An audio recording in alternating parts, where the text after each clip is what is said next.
Hello friends, स्वागत है आपका हमारे यूट्यूब चैनल जीएस कैप्सूल में। आई होप आप सभी लोग अच्छे होंगे और आपकी तैयारी अच्छी चल रही होगी। फ्रेंड्स, अगर आप लोग चैनल पर नए हैं तो regular current affairs, exam updates और विभिन्न परीक्षाओं के स्टडी मटेरियल के लिए प्लीज़ चैनल को सब्सक्राइब कर लीजिएगा। अगर आपने आज का करंट अफेयर्स नहीं देखा है तो जाकर देख लीजिए। उसमें मैंने 15 से ज़्यादा एमसीक्यू की फॉर्म में करंट अफेयर्स डिस्कस किए हैं, तो आपको वो पसंद आएगा। चलिए शुरू करते हैं। पहला सेक्शन है हमारा हिंदी परिज्ञान और लेखन योग्यता, और प्रैक्टिस सेट आज हमारा 12 है। टोटल इस किताब में 20 प्रैक्टिस सेट है।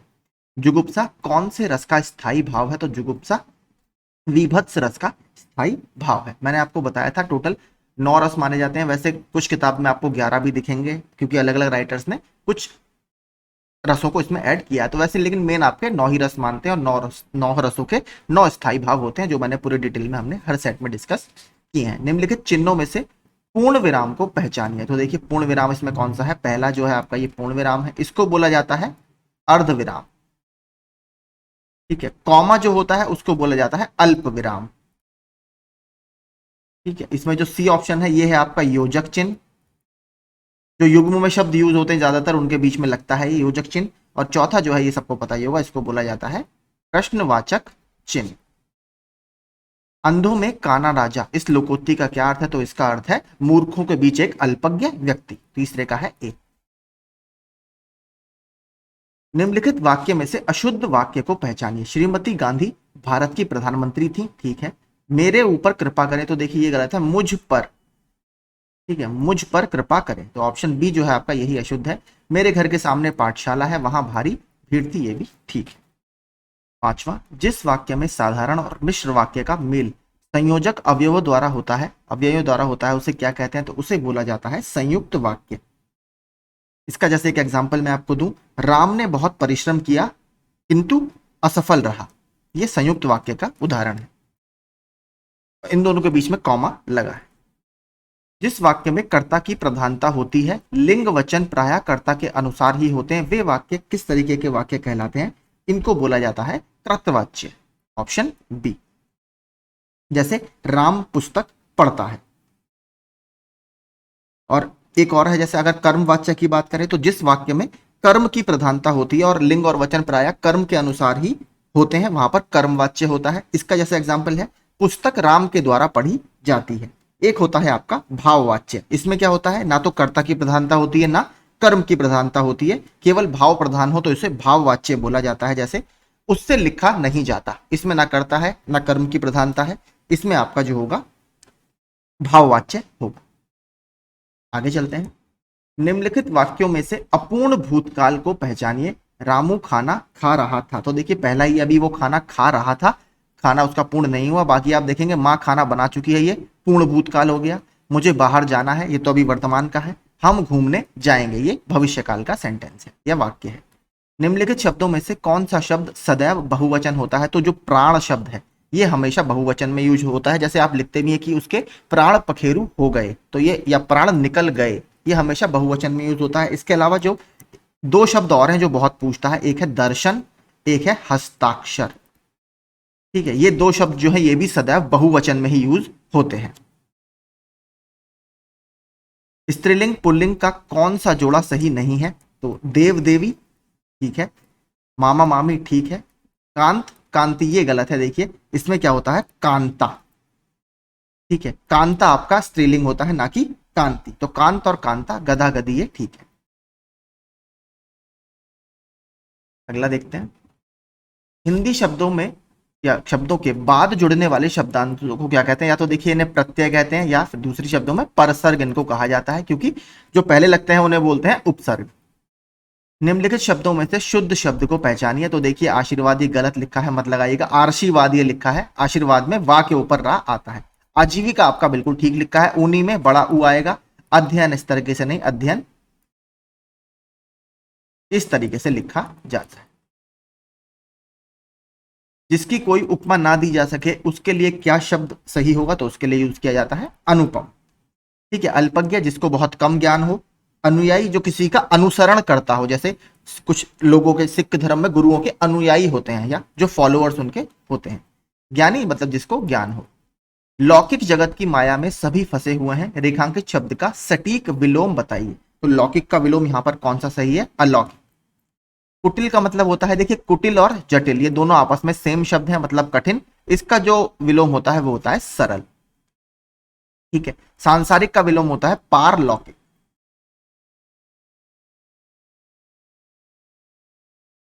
आगे चलते हैं।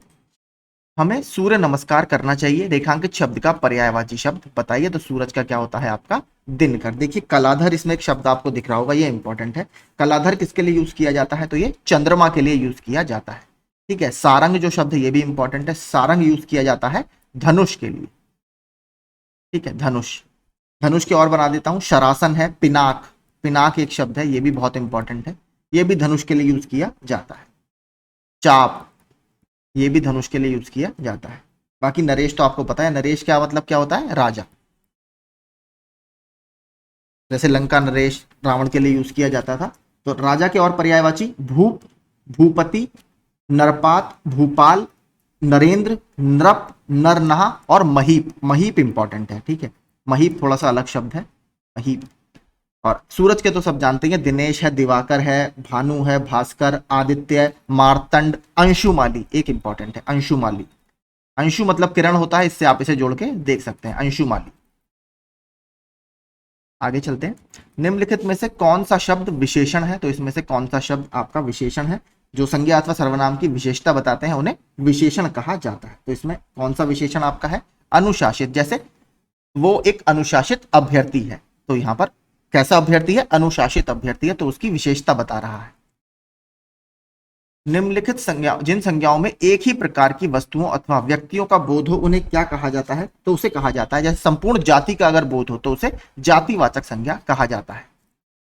ठीक है। जैसे वो पर्वत बहुत ऊंचा है, तो पर्वत यहां पर पूरी पर्वत जाति का बोध कराता है। अगर आप लिख देंगे हिमालय पर्वत, तो वो स्पेसिफिक उस पर्वत की बात करेगा।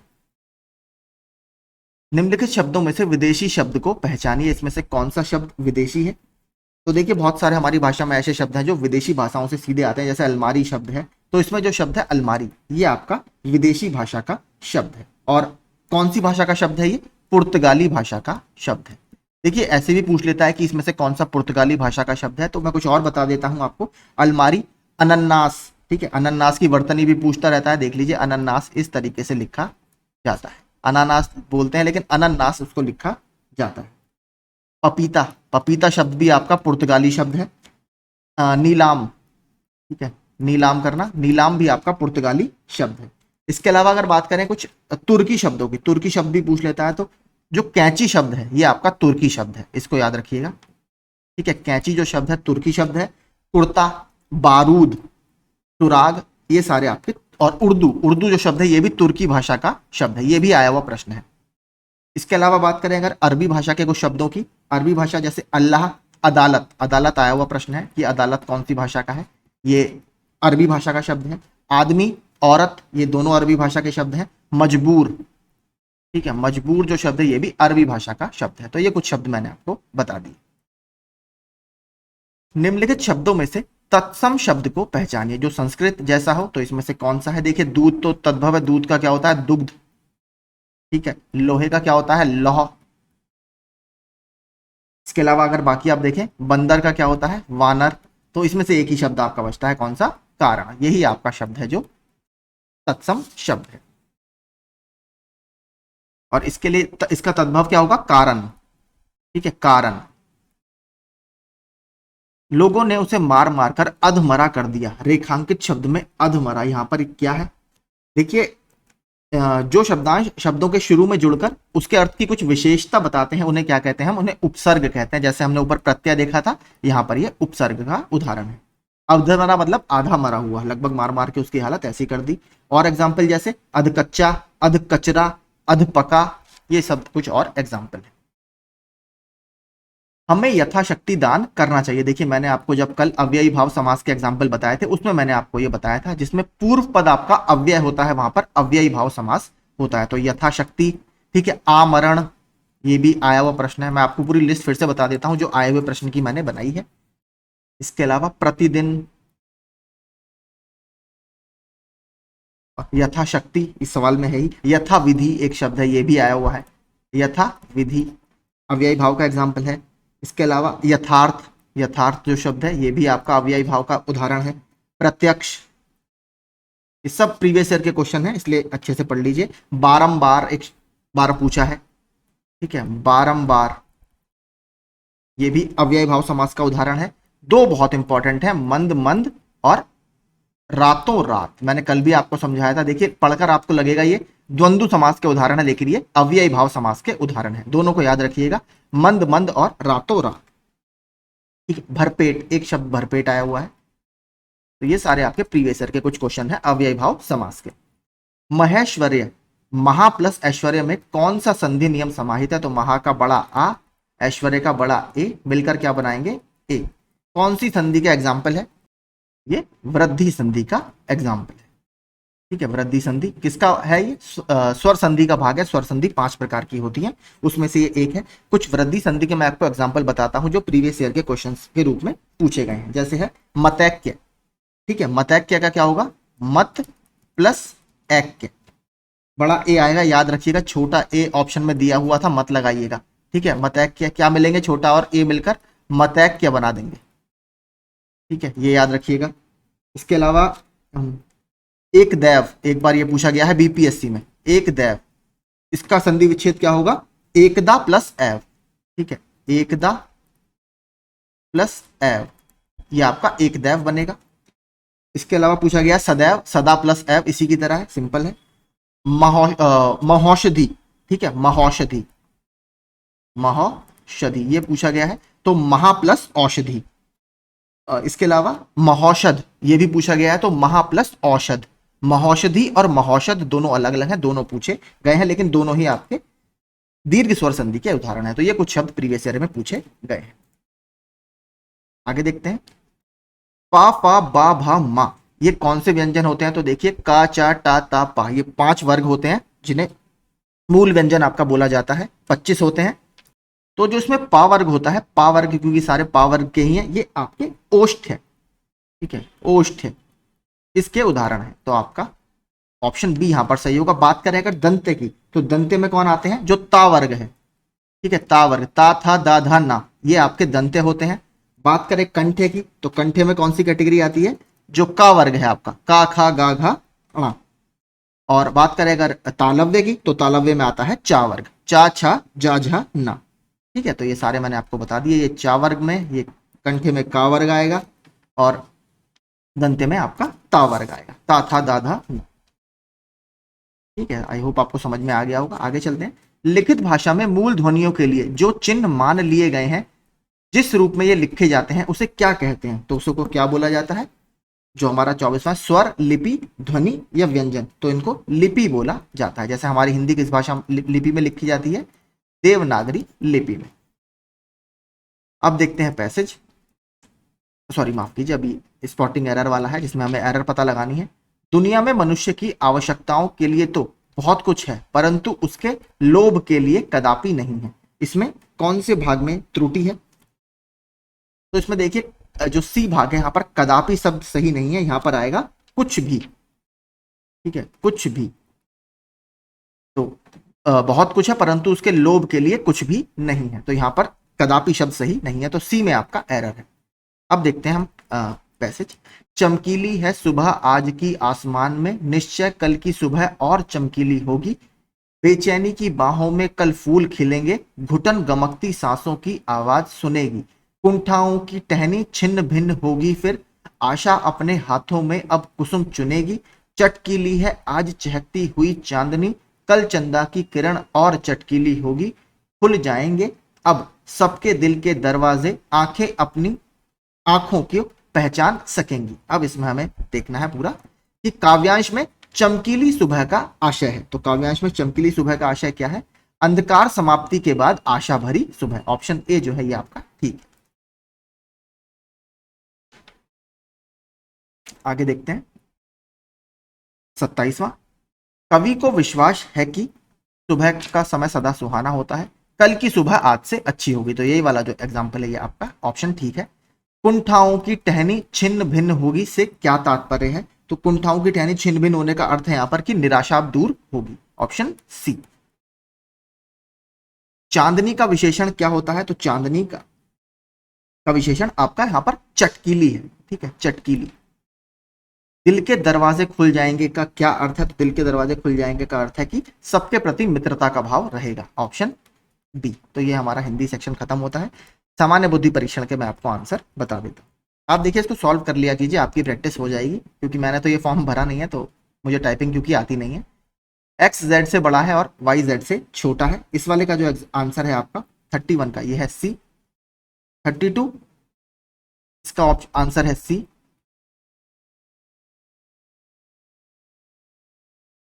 आगे देखते हैं। 33वां देखते हैं, ऑप्शन बी। 34वां कोडिंग डिकोडिंग का प्रश्न है, ऑप्शन सी। 35वां वेन डायग्राम वाला प्रश्न है। उन शिक्षकों का पता लगाएं जो ना तो डॉक्टर है और ना ही भारतीय हैं। तो इसमें कौन से हैं? 35वें की बात करें, 7। तो देखिए डॉक्टर भारतीय, ये सारे कॉमन वाला एरिया है, जो सिर्फ अकेला होगा वही इसमें होगा। उस विकल्प का चयन करें जो दर्पण के दाईं ओर रखे जाने पर आकृति की दर्पण छवि से सर्वाधिक मेल खाए। तो तीर आपका इस तरफ पलट जाएगा। 36वें का जो आंसर है वो होगा ए। 37वें की बात करें, 37वें का क्या होगा? ऑप्शन ए होगा इसका भी। 38वां ऑप्शन ए। 39वां ऑप्शन डी।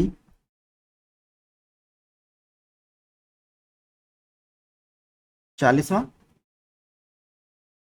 Option C. 41वां बी। 42वां 30।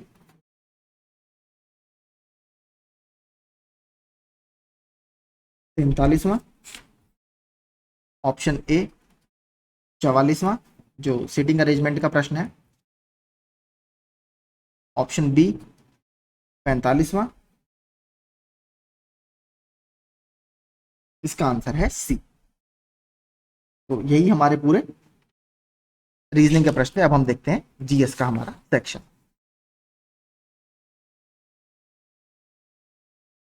तो पहला प्रश्न देखते हैं, किसके शासन काल में रुपए का सिक्का भारत में प्रथम बार ढाला गया था? तो रुपए के नाम से जो करेंसी चलाई थी वो चलाई थी शेरशाह सूरी ने। शेरशाह सूरी से प्रश्न लगातार बनते हैं, तो सबसे पहले देखते हैं शेरशाह सूरी का असली नाम क्या था?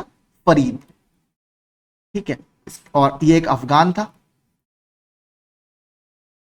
बात करें अगर स्पेशली जो बिहार वाला क्षेत्र है भारत का, वहां पर ये लोग अफगान रूल किया करते थे। और इसके दो युद्ध बहुत इंपॉर्टेंट है क्योंकि इसने हुमायूं को हरा दिया था। तो 1539 में पहला मुगल एम्परर हुमायूं से इसका युद्ध होता है, जिसको बोला जाता है बैटल ऑफ चौसा।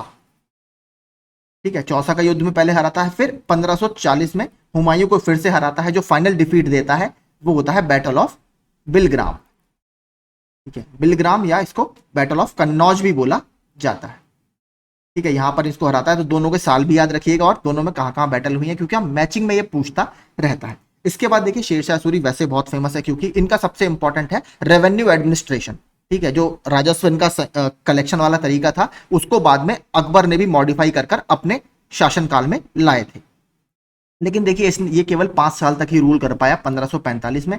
1545 में जो बांदा क्षेत्र में आपका कलिंजर का दुर्ग है या कलिंजर का किला है, वहां पर एक ब्लास्ट हो जाने से इनकी वहां पर डेथ हो जाती है। उसके बाद हुमायूं को फिर से मौका मिल जाता है इंडिया में वापस आने का। तो 1546 में हुमायूं फिर से वापस आ जाता है। लेकिन शेरशाह सूरी से संबंधित कुछ और फैक्ट्स हैं जो इंपॉर्टेंट है। एक ये पूछता है कि शेरशाह सूरी का जो मकबरा है वो कहां पर बना हुआ है? तो सासाराम। ठीक है, सासाराम एक जगह है कहां पर? बिहार में, वहां पर इनका मकबरा है। और ये भी कहा जाता है, एक बार पूछ लिया था इन्होंने अपनी शिक्षा वगैरह कहां से ग्रहण की है, तो उस समय जौनपुर जो है वो काफी ज्यादा इंपॉर्टेंट शिक्षा का केंद्र हुआ करता था। तो शिक्षा थोड़ी बहुत इन्होंने अपनी जौनपुर से ही ग्रहण की थी। और इंपॉर्टेंट क्यों है, देखिए जौनपुर क्यों इनकी लाइफ में कॉमन था, क्योंकि इनके जो पिताजी थे, इनके जो फादर थे, वो जागीरदार थे जौनपुर के ही, तो इसलिए वहां पर इनका जीवन बीता है। इसके अलावा बात करें, आप सबको पता होगा इन्होंने ग्रांड ट्रंक रोड का निर्माण कराया था जो काफी ज्यादा फेमस है। और रोड के अलावा जो वहां पर सराय होती थी, इंस होती थी, मतलब जो राहगीरों के रुकने के लिए व्यवस्था इन्होंने काफी अच्छी की थी। उस जितनी भी सराय इन्होंने बनाई थी वो एक ऑफिसर के अंतर्गत रहती थी। इसके अलावा रास्ते के दोनों तरफ इन्होंने पेड़ भी काफी ज्यादा लगवाए थे ताकि आने जाने वाले राहगीरों को कोई दिक्कत ना हो। इसके अलावा इनका जो गुप्तचर वाला सिस्टम था, एस्पियोनेज सिस्टम इंग्लिश में बोलते हैं, वो सिस्टम भी इनका बहुत जबरदस्त था। इसके अलावा जो इनका पूरा एम्पायर था, पूरा साम्राज्य था, उसको इन्होंने 47 यूनिट्स में डिवाइड कर रखा था और हर यूनिट को सरकार बोला जाता था। सरकार को फर्दर परगना में डिवाइड किया जाता था। इनके द्वारा बनाई गई इमारतें में दो बहुत इंपॉर्टेंट है। एक है आपका पुराना किला, ठीक है, पुराना किला ये दिल्ली में स्थित है, और पुराने किले के अंदर ही एक बहुत फेमस मस्जिद है, वो इनके द्वारा बनाई गई है, जिसको बोला जाता है किला ए कुहना, ठीक है, किला ए कुहना मस्जिद। ये मस्जिद इसी किले के अंतर्गत है। तो ये एक दो बिल्डिंग इनकी काफी इंपॉर्टेंट है, और मकबरा मैंने आपको बता दिया। और एक प्रीवियस ईयर का क्वेश्चन और है जो थोड़ा सा एक ही बार पूछा गया है कि शेरशाह सूरी की मृत्यु के बाद 1545 में कुछ समय तक किसने शासन किया था। तो इनके सेकंड सन थे इस्लाम शाह, उन्होंने 1553 तक शासन किया है। कुछ भागों में बहुत सिकुड़ गया था इनका हुमायूं के वापस आने के बाद जो साम्राज्य था, तो इस्लाम शाह याद रखिएगा। तो यही कुछ संबंधित फैक्ट शेरशाह सूरी से थे। अगला प्रश्न देखते हैं, पानीपत का तीसरा युद्ध कब लड़ा गया। तो पानीपत में टोटल 3 युद्ध लड़ गए हैं। पानीपत का तीसरा युद्ध लड़ा गया था 1761 में, अहमद शाह अब्दाली और वर्सेस मराठास, ठीक है। जो मराठाओं का बढ़ता हुआ साम्राज्य था एक तरह से, उसमें इसने लगाम लगा दी थी, और एक तरह से ये कहा जाता है इसके बाद मराठा साम्राज्य दोबारा कभी अपनी पुरानी सीमाओं पर नहीं पहुंच पाया। तो 1761 में अहमद शाह अब्दाली के द्वारा जो हार मिली थी वो मराठाओं के लिए एक ब्लो साबित हुई। इससे पहले 2 लड़ाइयां और लड़ी जा चुकी थी। पहली लड़ी गई थी 1526 में, बाबर वर्सेस इब्राहिम लोदी, ठीक है, और इसी में इब्राहिम लोदी हार जाता है और भारत में 1526 में मुगल साम्राज्य की नींव पड़ती है। दूसरी होती है 1556 में अकबर और हेमू के बीच में, ठीक है। इसमें जो हेमू या हेमचंद्र इनका नाम था, हेमचंद्र विक्रमादित्य, ये हार जाते हैं और यहाँ पर अकबर की इसमें विजय होती है। तो ये सेकंड बैटल ऑफ पानीपत थी, पानीपत का द्वितीय युद्ध था। तो ये 3 टोटल युद्ध हुए हैं। 1764 भी हमारे लिए इंपॉर्टेंट है। 1764 में क्या हुई है, बैटल ऑफ बक्सर या बक्सर का युद्ध हुआ है, जिसने भारत में अंग्रेजी साम्राज्य की नींव रख दी थी। आगे चलते हैं। पानीपत के प्रथम युद्ध में इब्राहिम लोदी किसके विरुद्ध लड़ा था। तो बाबर के विरुद्ध लड़ा था, और इसमें बाबर की जीत हो गई थी, जैसा मैंने आपको ऊपर बताया। और बाबर पहला था जिन्होंने इंडिया में टाइटल लिया पादशाह का, ठीक है, पादशाह या बादशाह आप इसको बोल सकते हैं। इन्होंने अपनी जो आत्मकथा लिखी है, जीवनी लिखी है, वो लिखी है तुजुक ए बाबरी। कौन सी भाषा में है, चुगताई टर्किश या चुगताई तुर्की भाषा में इन्होंने ये अपनी आत्मकथा लिखी है। इन्होंने अपनी आत्मकथा में 2 भारतीय राज्यों का वर्णन किया है। एक था आपका मेवाड़ और दूसरा था विजयनगर, ठीक है। इन 2 साम्राज्यों का जिक्र हमें इस किताब में देखने के लिए मिलता है, और बाद में इसको ट्रांसलेट किया इस किताब को अब्दुल रहीम खाने खाना ने पर्शियन में, और 1530 में इनकी डेथ हो जाती है। पहले इनिशियली इनको आगरा में दफनाया जाता है, आराम बाग में। बाद में 9 साल बाद इनके शव को निकालकर काबुल में अफगानिस्तान में दोबारा से दफनाया जाता है, जैसी इनकी इच्छा थी, क्योंकि अफगानिस्तान में ही पहले रूल किया करते थे। इन्होंने कहा कि पहले मुझे वापस वहीं पर दफनाया जाए, तो इनकी इच्छा के अनुसार 9 साल बाद निकालकर इनको वापस वहीं दफनाया गया था। 2 मुगल रूलर हैं जिनकी कब्र भारत में नहीं है, एक है बाबर, दूसरे हैं जहांगीर। जहांगीर की मृत्यु कश्मीर में हुई थी, लेकिन उनका जो कब्र है वो आपको लाहौर में देखने के लिए मिलेगी। हिमालयी क्षेत्रों जैसे ब्रिटिश उपनिवेशी प्रशासन विशेषतः आकर्षित हुए। तत्पश्चात इस क्षेत्र में महत्वपूर्ण हिल स्टेशन जैसे धर्मशाला, मसूरी, शिमला, कौसानी और छावनी कस्बे, स्वास्थ्य आश्रय जैसे शिमला, मसूरी, कसौली, अल्मोड़ा, लैंसडाउन और रानीखेत आदि विकसित हुए। यह संदर्भित क्षेत्र है। हमसे यह पूछा गया है कि हिमालय की जो पहाड़ियां होती हैं, जैसे ट्रांस हिमालय है, फिर ग्रेट हिमालय, फिर मिडिल हिमालय, फिर आउटर हिमालय, जिसे शिवालिक आप बोलते हैं, उसमें से कौन सी श्रृंखला में ये आपको देखने के लिए मिलेंगे। तो ये है आपको ये लघु हिमालय या लेसर हिमालय, ठीक है, लेसर हिमालय इसमें देखने के लिए मिलेंगे। जैसे धौलाधर वगैरह श्रेणी जो आपकी है, वहां पर आपको इसमें ये देखने के लिए मिलेंगे।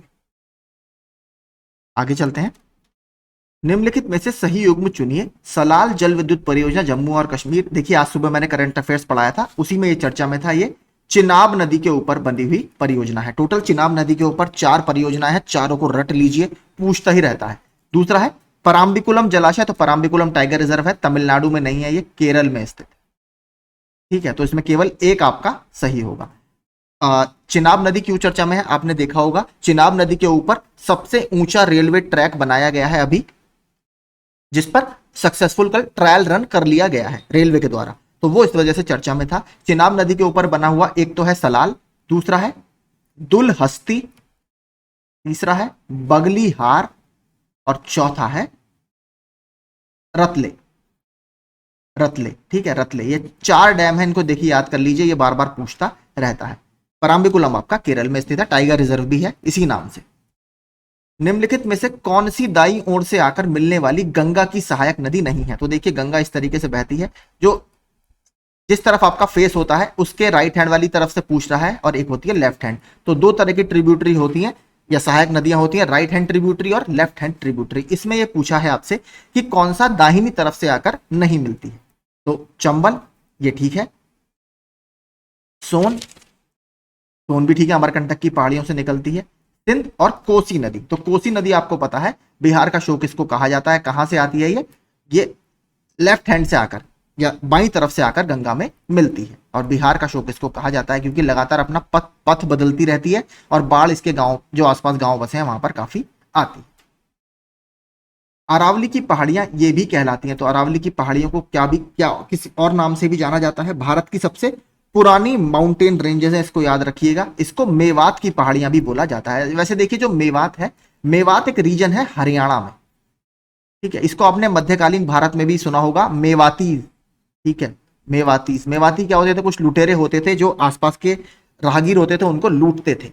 तो ये बलबन के टाइम में काफी ज्यादा एक्टिव रहते थे, फिर बलबन ने इनके खिलाफ ब्लड एंड आयरन, रक्त और लौह की नीति अपनाई थी और फिर इनको वहां से उखाड़ फेंका था। तो हरियाणा में एक रीजन है वर्तमान में मेवात, और मेवात के नाम से ही देखिए थोड़ा सा एक अलग टॉपिक है, बता देता हूं जल्दी से। मेवाती, मेवाती एक ब्रीड है गाय की। ये प्रश्न भी देखिए आपका अभी असिस्टेंट कंजर्वेटर ऑफ फॉरेस्ट का एग्जाम हुआ था 2021 में, उसमें यह प्रश्न आपका पूछा था मैचिंग में।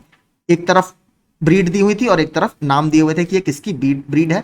तो मेवाती एक गाय की ब्रीड है जो आपको हरियाणा के मेवात में ही देखने के लिए ज्यादातर मिलती है, तो ये आप याद रखिएगा। इसको मेवात की पहाड़ियों के नाम से भी जाना जाता है। अरावली की एक बार पूछ लिया था कौन से पीरियड में इसका, तो ये प्री कैम्ब्रियन, ठीक है, प्री कैम्ब्रियन पीरियड की चट्टाने हैं या पहाड़ियां हैं, सबसे पुरानी है। बात करें अगर अरावली की पहाड़ियों का हाईएस्ट बिंदु या राजस्थान की सबसे ऊंची पीक क्या है, तो इसका नाम है गुरु शिखर। यह राजस्थान की सबसे ऊंची पीक है। निम्नलिखित पर विचार करके सही चुनिए। बराक नदी मणिपुर और मिजोरम में बहती है। पटकाई बुम, नागा पहाड़ियां और लुशाई निम्न पहाड़ियां हैं जो झूम कृषि करने वाले जनजातीय समूह द्वारा आवासित हैं। तो इसमें हमें बताना है कौन सा सही है। तो देखिए इसमें जो पहला वाला है ये भी सही है, और दूसरा जो है ये भी आपका ठीक है। तो इसमें ऑप्शन सी जो है ये आपका सही होगा। झूम कृषि आपको पता है, इसको इंग्लिश में स्लैश एंड बर्न कल्टीवेशन बोला जाता है, और ये ज्यादातर जो नॉर्थ ईस्ट के लोग हैं वो इसको फॉलो करते हैं। शिफ्टिंग कल्टीवेशन या झूमिंग कृषि इसको बोला जाता है। भिवानी नहर डैश से निकली गई है, इंपॉर्टेंट प्रश्न है देखिए। तो जो भिवानी नहर है इसको भाखड़ा नहर से निकाला गया है, ठीक है। भाखड़ा नांगल बांध आपको पता होगा कौन सी नदी पर है, ये सतलुज नदी पर है। एक टाइम पर भारत का ये सबसे ऊंचा बांध था, अब भारत का सबसे ऊंचा बांध है टिहरी डैम, लगभग 261 मीटर ऊंचा वो डैम है। भागीरथी नदी के ऊपर वो बना है। अगला देखते हैं।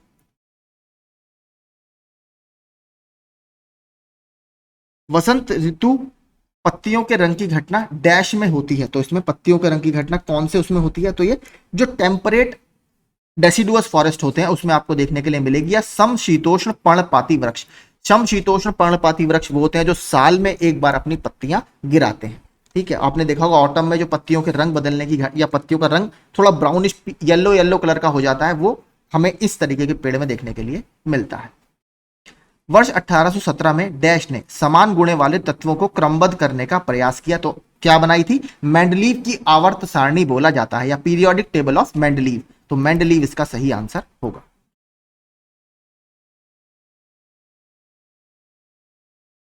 लेकिन देखिए थोड़ा सा मैं भी इसमें गलती कर गया, मैंने ध्यान दिया नहीं, इसमें साल भी उन्होंने मेंशन किया हुआ है 1817। तो देखिए अगर 1817 की बात करें, 1817 को जो ये एफर्ट किया था वो किया था डॉबर्नियर ने। तो इसके लिए माफी चाहूंगा, मैंने पूरा ध्यान से देखा नहीं। 1817 में मैंडलीव ने नहीं किया था, मैंडलीव ने बाद में पूरा किया है, लेकिन मेन जो किया था इसको डॉबर्नियर ने स्टार्ट किया था 1817 में। तो जो मैंडलीव की आवर्त सारणी है वो काफी बात की है, 1869, ठीक है 1869 की ये मानी जाती है मैंडलीव की आवर्त सारणी, तो इनसे काफी बात का है, तो डॉबर्नियर यहां पर सही आंसर होगा।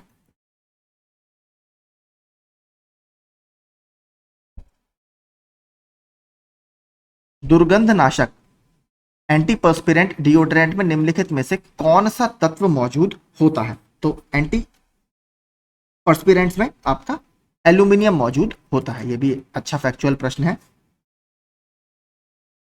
पानीपत की तीसरी लड़ाई निम्नलिखित में से किसके बीच लड़ी गई थी? मैंने आपको पहले ही बता दिया। ऊपर अगर बात करें तो मराठा साम्राज्य और दुर्रानी। निम्नलिखित में से किस नदी का उद्गम मध्य प्रदेश से होता है? तो कौन सी नदी मध्य प्रदेश से निकलती है? तो कृष्णा नदी महाबलेश्वर से निकलती है, पश्चिमी घाट से, महाराष्ट्र से। गोदावरी नदी महाराष्ट्र के नासिक में एक जगह है त्रिम्बक, वहां से निकलती है।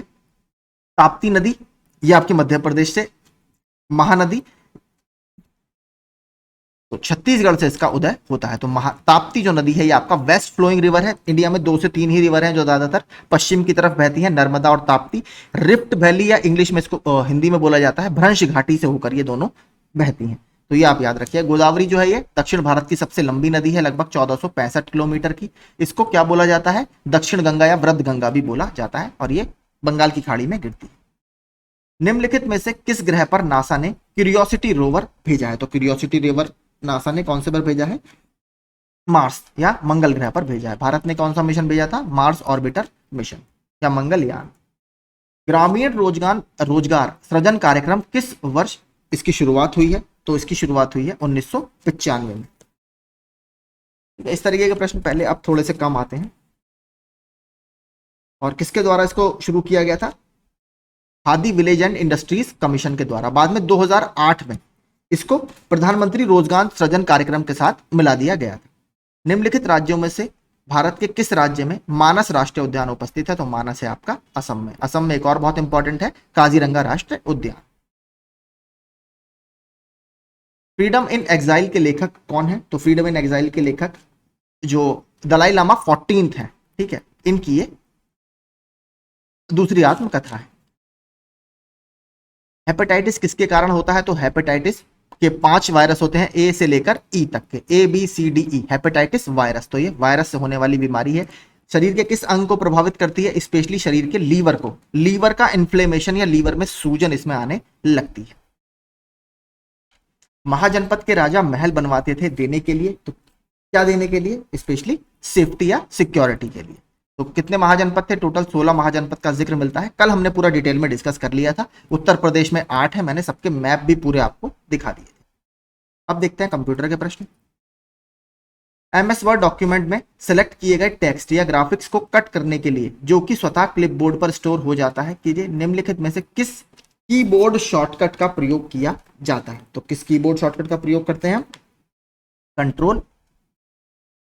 तो देखिए इसमें कोई भी ऑप्शन आपका सही नहीं है, कंट्रोल X होता है, ठीक है, CTRL+X ये कट करने के लिए यूज किया जाता है, तो X होगा। इसमें से कोई भी ऑप्शन सही नहीं है।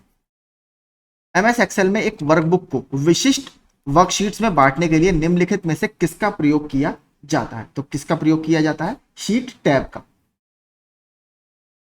ऑप्शन ए इसमें आपका सही होगा। प्राप्त ईमेल को देखने और प्रबंधित या मैनेज करने के लिए आमतौर पर निम्नलिखित में से किस विकल्प का प्रयोग किया जाता है? तो इसमें से किसका प्रयोग हम करते हैं? इनबॉक्स। इनबॉक्स आप खोलेंगे वहां पर सारा रहता है, ठीक है, इसमें आप स्टार लगा सकते हैं, जो इंपॉर्टेंट वगैरह है उसका अलग से मार्किंग आती है। 69वां, MS वर्ड में टेक्स्ट फॉर्मेटिंग के संदर्भ में निम्नलिखित में से कौन सा विकल्प इफेक्टा श्रेणी या कैटेगरी से संबंध रखता है? तो स्ट्राइक थ्रू। स्ट्राइक थ्रू जैसे इस तरह से काट दिया जाता है। MS वर्ड में किसी पिक्चर, प्रोग्राम, वेब या ईमेल एड्रेस लिंक बनाने के लिए निम्नलिखित में से किस फीचर का प्रयोग किया जाता है? तो किस फीचर का आप इसमें प्रयोग करते हैं? हाइपर लिंक का आप इसमें प्रयोग करते हैं। Option A. इसका शॉर्टकट क्या होता है? कंट्रोल+K। ठीक है, ये इसका शॉर्टकट रहता है। एमएस एक्सेल 2007 में निम्नलिखित में से कौन सा फंक्शन किसी संख्या का निरपेक्ष मान प्रदर्शित करता है जो बिना किसी प्रतीक चिन्ह की एक संख्या होती है? तो ये जो एब्सोल्यूट होता है, एबीएस, ठीक है, एब्सोल्यूट, ये इसको प्रदर्शित करता है। एमएस वर्ड 2007 में प्रिंट प्रीव्यू विकल्प में जाने के लिए निम्नलिखित में से किस अनुक्रम का प्रयोग किया जाता है? तो किस तरीके से मतलब आप वहां पर जा सकते हैं? तो आप सबसे पहले ऑफिस बटन, प्रिंट और फिर प्रिंट प्रीव्यू, यहां पर ऑप्शन सी।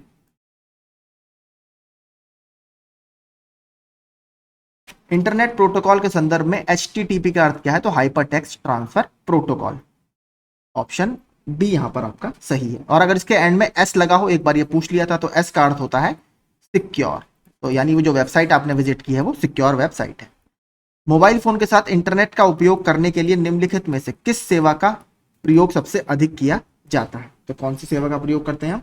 3G और 4G। अब तो आपका 6G भी आ चुका है। दुनिया का पहला 6G प्रोटोटाइप डिवाइस अभी किसने टेस्ट किया है? तो जापान की एक कंपनी ने अभी पहला 6G डिवाइस की टेस्टिंग कर ली है। एमएस एक्सेल में निम्नलिखित में से कौन सा सेल रेफरेंस डिफॉल्ट होता है, जो बाय डिफॉल्ट आता है? तो इसमें आता है आपका सापेक्ष या रिलेटिव। एमएस एक्सेल 2007 में डैश टैब से स्पेल चेक का विकल्प सेलेक्ट किया जा सकता है। तो 76 का क्या है? रिव्यू, ऑप्शन ए, जो रिव्यू टैब होगी उसमें। एमएस वर्ड 2010 डॉक्यूमेंट में एक वाटरमार्क जोड़ने के लिए आपको पहले डैश टैब पर क्लिक करना होगा और फिर डैश ग्रुप में दिए गए वाटरमार्क विकल्प का चयन करना होगा। तो आपका वाटरमार्क की यहाँ पर बात हो रही है। तो इसमें देखिए पेज लेआउट में आपको जाना होगा, पेज बैकग्राउंड में आप जाएंगे तो उसमें देखिए दिखाएगा भी कि डायगनली आपको लगाना है, सीधे लगाना है, इसका मतलब कितना डार्क आपको रखना है, इस तरीके की चीजें आपको दिखाएगा। कॉन्फिडेंशियल वहां पर लिखा रहता है, या आपको कुछ और शब्द वहां पर डालने हैं, जैसे मैं अपने पीडीएफ में अपने चैनल का नाम डालता हूं, इस तरीके से पूरा वाटरमार्क का ऑप्शन उसमें आता है। इवन आप पिक्चर भी लगा सकते हैं, यानी चैनल का लोगो भी आप बैकग्राउंड में लगा सकते हैं। निम्नलिखित एमएस एक्सेल फॉर्मूला का मान क्या होगा? सम एस क्यू 1 2 3 4। तो इसमें आपको पूरा बताना है कि एमएस एक्सेल में इसका क्या मान होगा। तो सम एस क्यू मतलब सम और स्क्वायर, तो 1 का स्क्वायर, 2 का स्क्वायर, 3 का स्क्वायर, 4 का स्क्वायर, 16 + 9 + 4 + 1, 16 9 25 4 29 और 1 30। तो ये टोटल आपका 30 निकल कर आए, यानी हमें सम करना है 1 2 3 4 के स्क्वायर्स का। एमएस एक्सेल 2010 में एक सेल तब डैश प्रदर्शित कर सकती है जब उस सेल में एक संख्या या तिथि होती है और उसके स्तंभ या कॉलम की चौड़ाई इसके प्रारूप के लिए आवश्यक सभी सम प्रतीकों को प्रदर्शित नहीं कर पाती। तो ये आपको क्या दिखाई देगा इसमें से? तो जो हैश वाला है ऑप्शन आपका, ठीक है, सारे हैश, ये वाला ऑप्शन आपको दिखाई देगा। एमएस वर्ड में कंट्रोल आर का प्रयोग टेक्स्ट को स्क्रीन के डैश अलाइन करने के लिए किया जाता है। तो कंट्रोल राइट, तो ये राइट की तरफ आपके पूरे टेक्स्ट को, मान लीजिए ये आपका है, यहां पर टेक्स्ट है, तो इस तरफ आपको शिफ्ट कर देगा पेज के राइट साइड में। अब देखते हैं उत्तर प्रदेश से संबंधित प्रश्न। गौतम बुद्ध की मां देवदाह राज्य के शासक परिवार से थी, जो अब उत्तर प्रदेश के किस जिले में है? तो उत्तर प्रदेश के बलिया जिले में। इनकी माता जी का नाम था महामाया, या माया देवी भी इनको बोला जाता है। और जो कोलिया वंश था, ठीक है, कोलिया गणराज्य था, उसकी एक प्रिंसेस थी, राजकुमारी ये थी। तो ये वर्तमान में बस्ती जिले में आपको देखने के लिए मिलेगा। कई सारे गणराज्य थे, जैसे लिच्छवी था, कोलिया था, ये कुछ मोरियाज ऑफ पिप्पली वन था, ये कुछ गणराज्यों के नाम है। यहोदयास था। उत्तर प्रदेश गुरु पूर्णिमा पर्व समर्पित है ऋषि व्यास को, ऑप्शन ए। अगला, निम्नलिखित में से कौन फारसी का प्रथम कवि था जिसने कविता में भारतीय पर्यावरण को चित्रित किया? तो अमीर खुसरो ने सबसे पहले नेचर को इसमें शो किया है। मैंने आपको बता दिया, खड़ी बोली के जनक माने जाते हैं, इनको तूतीय हिंद भी बोला जाता है। कल मैंने बहुत डिटेल में इनकी सारी रचनाओं की बात की है, तो आप वो वाला प्रैक्टिस सेट देख लीजिएगा। इनकी आशिका है, और तारीख लाई है, तुगलक नामा है, कुछ और इनकी रचनाएं हैं जो मैंने कल पूरी डिस्कस की हैं। कहा जाता है दिल्ली के 7 सुल्तानों का शासन इन्होंने देखा था। चिश्ती संप्रदाय के इंपॉर्टेंट सेंट शेख निजामुद्दीन औलिया के शिष्य ये रहे हैं। उत्तर प्रदेश के तराई क्षेत्र में निम्नलिखित में से कौन सी अनुसूचित जनजाति पाई जाती है? तो तराई में आपका जो बिजनौर है और आगरा है, यहां पर हमें बोक्सा जनजाति देखने के लिए मिलती है। उत्तर प्रदेश में केंद्रीय विश्वविद्यालयों की संख्या या सेंट्रल यूनिवर्सिटीज की संख्या कितनी है? कल मैंने पूरा बाकायदा आपको मैप से ये दिखाया है। तो देखिए, जब ये प्रश्न पूछा गया था तब उस साल इसका 4 आंसर था। वर्तमान में total 6 central universities Uttar Pradesh में है। मैं बता देता हूं, IIT BHU या बनारस हिंदू यूनिवर्सिटी है, अलीगढ़ मुस्लिम यूनिवर्सिटी है, डॉक्टर भीमराव अंबेडकर यूनिवर्सिटी है लखनऊ में, इलाहाबाद यूनिवर्सिटी है जो उत्तर प्रदेश की सबसे पुरानी यूनिवर्सिटी है, इसे पूर्व का ऑक्सफोर्ड या ईस्ट का ऑक्सफोर्ड भी बोला जाता है। 1887 में इसकी स्थापना हुई है। इसके बाद दो नए जो लेटेस्ट एडिशन है वो है रानी लक्ष्मीबाई सेंट्रल यूनिवर्सिटी झांसी में 2014 में बनी है, और 2017 में रायबरेली में राजीव गांधी एविएशन यूनिवर्सिटी या राजीव गांधी नेशनल विमानन विश्वविद्यालय, ये 2017 में बना है। तो वर्तमान में टोटल 6 हमारे यहाँ केंद्रीय विश्वविद्यालय है। उत्तर प्रदेश के किस जिले में देश के प्रथम मुस्लिम संग्रहालय की स्थापना पुलिस संग्रहालय की स्थापना की गई? तो गाजियाबाद में ये की गई थी। विश्व बैंक द्वारा वित्त पोषित solid land reclamation project second हेतु उस जनपद को चिन्हित कीजिए जो परियोजना के लिए चयनित नहीं है। तो इसमें से कौन सा जनपद इसमें चयनित नहीं है? तो 2009 में यह परियोजना लाई गई थी, तो इसमें सीतापुर जो जनपद है ये शामिल नहीं है। उत्तर प्रदेश द्वारा शुरू किया गया दस्तक अभियान निम्नलिखित में से किससे संबंधित है? तो ये जो पूर्वी क्षेत्र है वहां पर जैपनीज एंसेफेलाइटिस का प्रकोप बहुत देखने के लिए मिलता है, तो उसी से ये संबंधित है। एक ब्रेन में काफी ज्यादा दिक्कत इससे हो जाती है, जो क्यूलेक्स स्पेशीज के, ठीक है, क्यूलेक्स स्पेशीज के मॉस्किटो होते हैं, मच्छर होते हैं, वो इसके कैरियर होते हैं, उनके काटने से आपको ये मिलेगा। तो ये पानी रुका हुआ वगैरह नहीं होना चाहिए। ऐसी पूरी उत्तर प्रदेश सरकार की पहल है और यूनिसेफ की मदद से ये शुरू किया गया है। 2011 की जनगणना के अनुसार उत्तर प्रदेश में लिंगानुपात कितना है? तो लिंगानुपात है हमारे यहाँ 912। ठीक है, सबसे ज्यादा लिंगानुपात कहां पर है? जौनपुर में है 1024। सबसे कम है गौतम बुद्ध नगर में